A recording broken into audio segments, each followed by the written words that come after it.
What's going on, everyone? My name is Nicholas Merton here at DataDash, and today is July 29th of 2020. Well, folks, I hope you all are having a fantastic day wherever you are. And in today's video, I not only want to spend some time to talk about Bitcoin breaking up towards 11,000, as well as the altcoins I believe that are going to be leading the market here over the next few days and weeks. But outside of that, talking about the macro environment and how the FOMC meeting that's going to be happening today may change the current landscape. All right, so let's just go ahead and dive straight into it.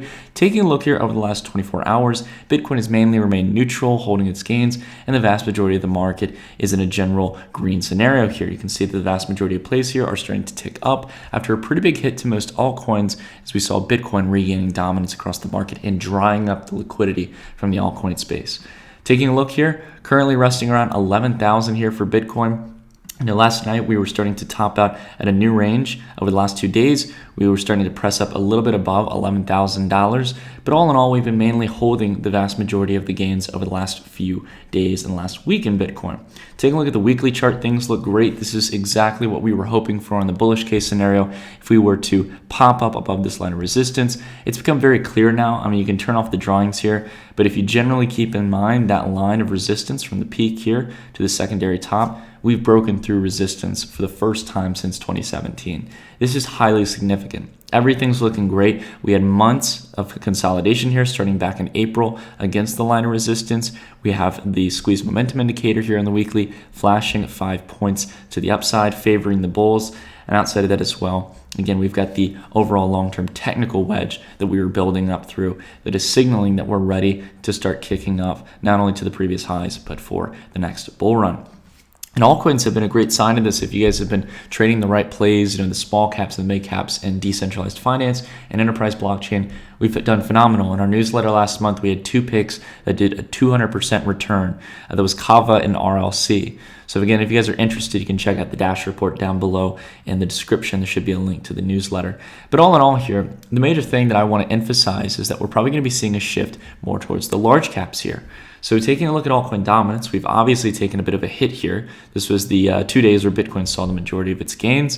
And because of this, altcoins knocked down back to a more normalized range here that it had traded around back here between the early part and the late part of July. So what are we looking to actually do well in this environment? What plays are actually going to accelerate beyond Bitcoin?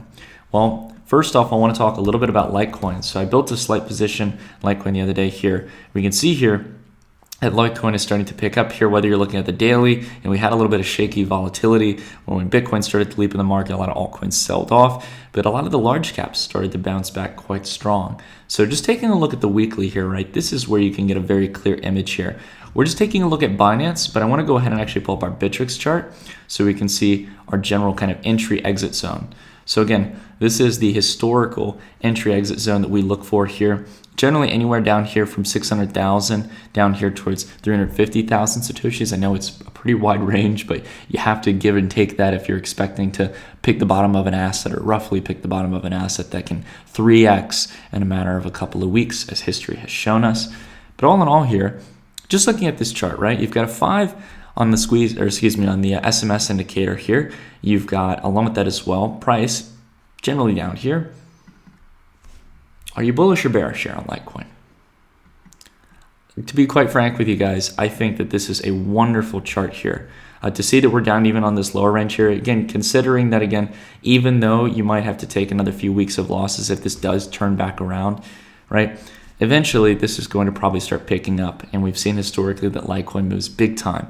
A good comparison to this is the gold to silver ratio. Silver to gold as Litecoin is to Bitcoin. And there is a very, very historical trend over the last 2 cycles in commodities, the one we're currently in now and the one previously, where silver accelerates against gold. And we're seeing that actually right now, ironically enough. But outside of that as well, there's other plays. I have a feeling that Ethereum is going to do well. Just taking a look at the Bittrex chart here, the thing that I'm noticing is we're doing exactly what happened to gold in regards to its ratio against equities. You break out of an ascending triangle, you have a correction down to that line of previous resistance, and you make it support.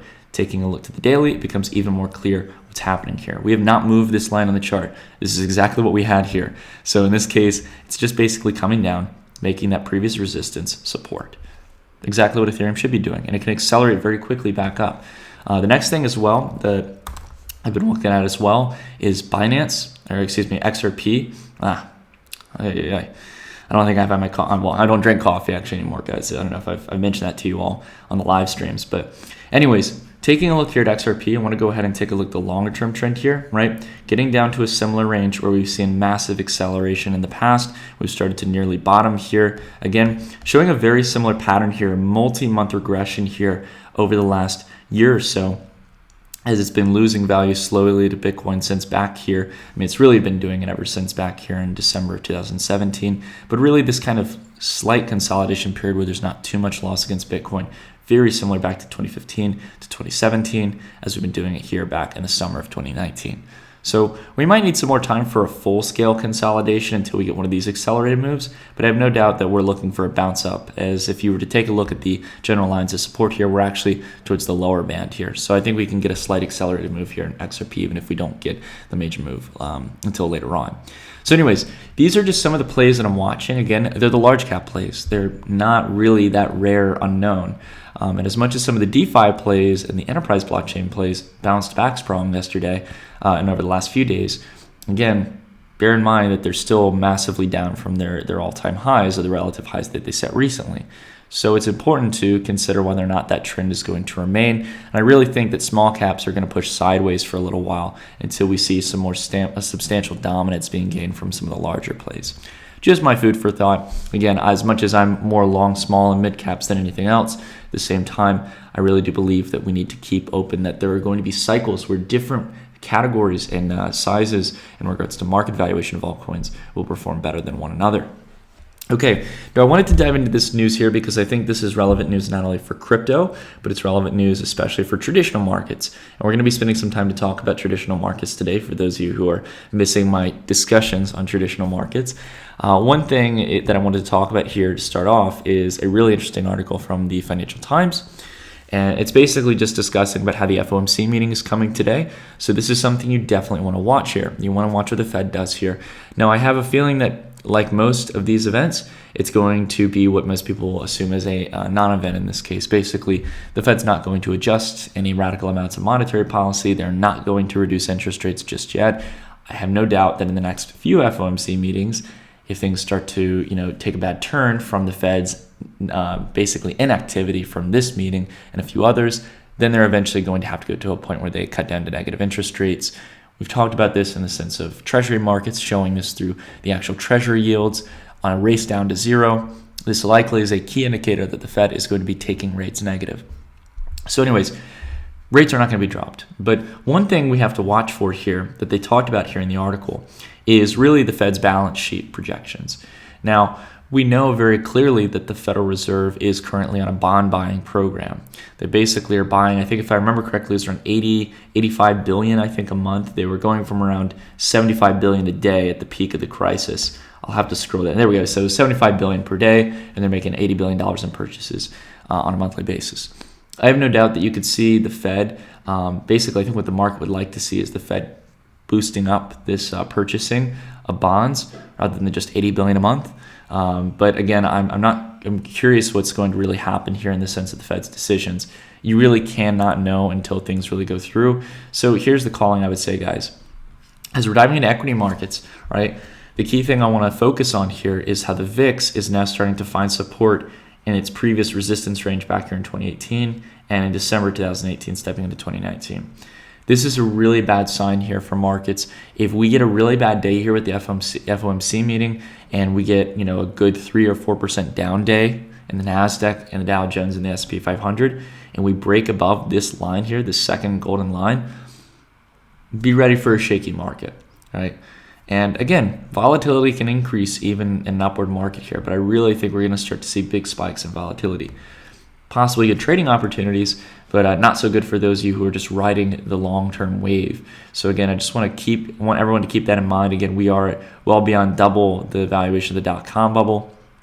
And again, weekly SMS indicators starting to flip red here as we got back here in January. So again, just bear that in mind here. I think we're, again, going to start to see a little bit of turbulence after multiple months here since all the way back in March of just happy markets. There's going to be eventually probably some kind of pullback. But all in all, the thing to watch for here with the Federal Reserve that would lead towards that volatile event is whether or not the Fed decides to not add any stimulus. Right? We already expect that they're not going to be teetering on negative interest rates. The Fed doesn't want to do this right now.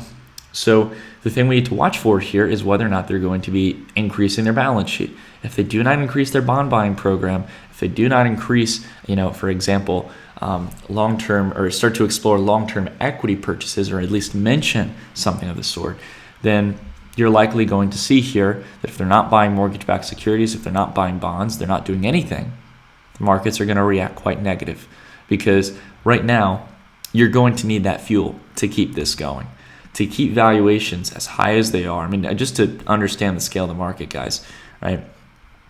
Right now, equities are a massive market comparative to what they were, even just back here, for example, right? Considering back in back in March, right, where equities like the NASDAQ index here was sitting around 7,500, right? You have to understand here that this means valuations were much more cheaper back then. So with the market being, basically 33% larger than what it was back then, you need an extensive more amount of basically inflows into the market. You need basically cash injections into equity markets. And if there's not increased stimulus through QE, there's not lower interest rates to make credit even cheaper, then what's going to give? Because stock buybacks aren't, right? A lot of companies have either committed to not doing stock buybacks, and even if some are going to return back to their stock buyback programs, it's not going to be anywhere near the kind of inflows we had before. Retail volume kind of getting a little bit thin now, right? We've had our kind of wave of retail excitement that's played a big role in this. So what's going to give? What's going to be the inflow for markets? Because quite frankly, as someone who's investing in Bitcoin here, I know that Bitcoin is a small market. And because of that, I understand the principle of markets of scale and how it can continue to ride out for the long run. So again, I really think that the focus here is for cryptocurrency markets, and I think it's the best place to focus on right now. Again, if you're interested in a lot of the altcoins, everyone, again, you can always check out Digifox and stuff. We cover a lot of the DeFi altcoins and things like that, as well as the staking pools and basically areas where you can earn interest on your savings. But again, as you start to take a more of a macro perspective here, and you might want to get exposure to gold or silver, I highly recommend checking out our sponsor, Bitpanda Pro. Now, they not only are a cryptocurrency exchange, but outside of that as well, they offer not only a wide range of fiat on-ramps, but also the ability to purchase gold and silver tokens, as well as a few other precious metals from my understanding. So again, if you guys are interested, especially for those of you who are in Europe, check out Bitpanda Pro. They made this video possible, so thank you very much for sponsoring. And all in all, everyone, that's going to be it for today's video. I don't know why CoinMarketCap is thinking I want to say that. There we go. So I want to hear from you all down below in the comments. What do you think about what's going on in the market right now? Love to get a discussion going with you all. But I think it's a really exciting time. Again, just focus on the markets that we've been focusing on. Crypto, precious metals, equities. I really went in touch with a 10-foot pole. I'm not bearish. I'm not shorting the market. I'm just putting my bets where I know that there's actual growth potential. So all in all, guys, gold at all-time highs, silver breaking past pretty historic relative resistance, and Bitcoin breaking past its relative resistance as well, both of which precious metals and crypto are looking like they're sparking the next bull market. This is an exciting time to be with you all, and I want to thank you all as well for continuing to support me and doing what I do. I love this. It's an exciting time to be in these markets. So all in all, I hope you all are having a fantastic day wherever you are, and I'll see you all in the next one. Stay tuned.